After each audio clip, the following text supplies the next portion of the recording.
Álvaro, ¿cómo estás? Nos da mucho gusto saludarte como siempre.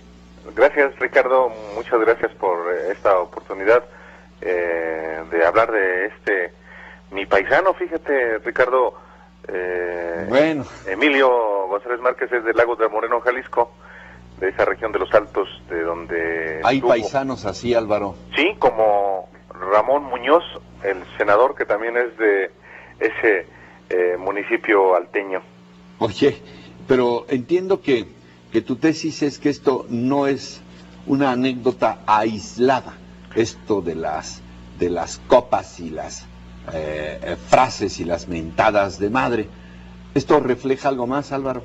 Sí, refleja un patrón de comportamiento no solamente de Emilio González Márquez en particular, sino de muchas autoridades a nivel de gobiernos estatales que han hecho por una parte, el uso de los recursos públicos de manera discrecional una escuela, y por otra parte la vinculación muy estrecha con la Iglesia Católica, particularmente con jerarcas como Juan Sandoval Íñiguez.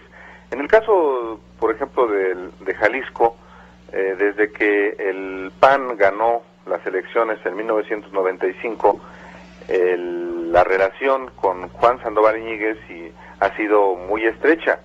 Claro que no tan groseramente ostentosa como la de Emilio González Márquez ahora, pero todo el mundo sabe en Jalisco que el que gobierna o cogobierna, digámoslo así, es el cardenal.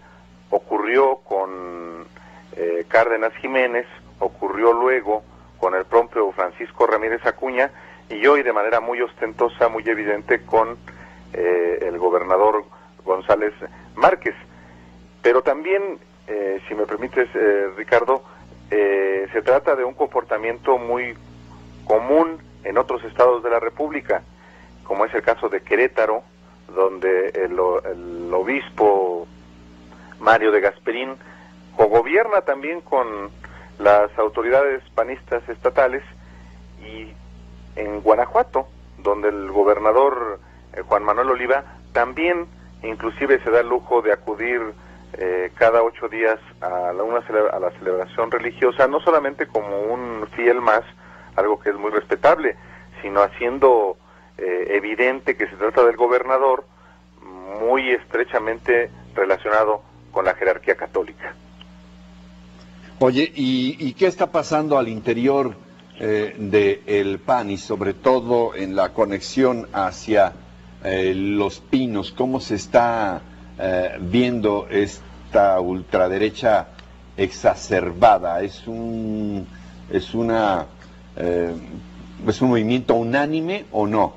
Bueno, no hay que perder de vista que tampoco el PAN es un partido monolítico, pero tampoco puede uno afirmar que hay un encontronazo, como hay quienes lo quieren hacer ver, entre la facción extremista de manera muy clara, identificada con la Organización Nacional del Yunque, y la corriente de Felipe Calderón. Hay una connivencia, una complicidad, diría yo, y si alguien tiene duda de ello, hay que remitirse a lo que el propio dirigente nacional del PAN, Germán Martínez, ha dicho respecto de la actuación de Emilio González Márquez. La primera reacción de Germán Martínez, después de las expresiones insolentes, grotescas del gobernador de Jalisco, fue el hacerse el tonto, diciendo que no sabía bien a bien lo que había ocurrido y que tenía que hablar con el gobernador antes de emitir cualquier juicio. Sí. Después, si tú recuerdas, Ricardo, dijo que no había ningún problema, que en todo caso ya Emilio González Márquez se había disculpado, y que el uso de los recursos públicos de Jalisco para levantar el santuario de los mártires que ascienden a 90 millones de pesos, ni más ni menos, pues no tenía nada de malo siempre y cuando estuvieran aprobados por el presupuesto. Hasta ahí se quedó. Sí. El caso es que esos 90 millones de pesos, o al menos los 30 que ha desembolsado el gobernador, no están contemplados en el presupuesto. Entonces, justamente eso revela que no hay ese choque que muchos quieren hacer creer. No hay que perder de vista también que cuando Germán Martínez se convirtió en candidato único a la presidencia nacional del PAN, lo primero que hizo fue establecer un pacto con el Yunque. Fue a Guanajuato a entrevistarse con Juan Manuel Oliva, el gobernador, y con la dirigencia estatal, después con Emilio González Márquez y después con el gobernador de Morelos, Marco Antonio Adame, la santísima trinidad de gobernadores del Yunque, que están muy estrechamente vinculados a Felipe Calderón y a Germán Martínez. Oye, ¿de dónde salen, por cierto, ahora que hablas del Yunque, de dónde salen los juramentados? ¿Son una fracción del propio Yunque o es una fracción diferente? No, por supuesto. Entiendo que aludes al reportaje que ayer publicó el Universal también, en el sentido de que hay una confrontación entre el grupo del gobernador Emilio González Márquez, a los que se identifica en ese reportaje como juramentados, y al grupo que encabeza el presidente estatal del PAN, Eduardo Rosales. Sí. En realidad, y eso ha quedado muy, digamos, evidenciado con base en información documental y testimonial recogida desde el 2003 en mi libro El Yunque, la ultraderecha en el poder. Hay efectivamente, ese conflicto entre grupos, algo que es muy común en todos los estados de la República. Pero en efecto, en Jalisco los juramentados son la Organización Nacional del Yunque, por una parte, que están vinculados al gobernador Emilio González Márquez, y con los que tiene una riña abierta el grupo de Francisco Ramírez Acuña, representado por el presidente estatal del PAN, Eduardo Rosales, y que en efecto apenas hace unos días se reflejó en la integración del Consejo Nacional del PAN en el Estado, cuando el grupo de Emilio González Márquez ganó apenas una tercera parte de los consejeros y las otras 2/3 partes las ganó el grupo de Francisco Ramírez Acuña. Pero el asunto va más allá de eso, Ricardo, porque hay otro grupo de juramentados que no son del Yunque y que están relacionados con Francisco Ramírez Acuña. Me refiero a los juramentados de otra organización de ultraderecha, que es la de los Tecos de la Universidad Autónoma de Guadalajara, que están vinculados a Francisco Ramírez Acuña. Eso que en Jalisco también es un tema común. Juan Francisco. Álvaro, esta relación entre el gobierno y la iglesia que se ha evidenciado en Jalisco, ¿tú crees que se pueda dar también o que se esté dando en otros estados donde gobierna el PAN?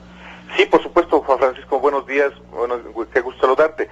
Por supuesto que se da, es algo cotidiano, y para los que viven, como decía yo hace un rato, en Guanajuato o en Querétaro, esto es ya un comportamiento ordinario por parte de las autoridades a todos los niveles, tanto a nivel del gobierno estatal como a nivel de los gobiernos municipales.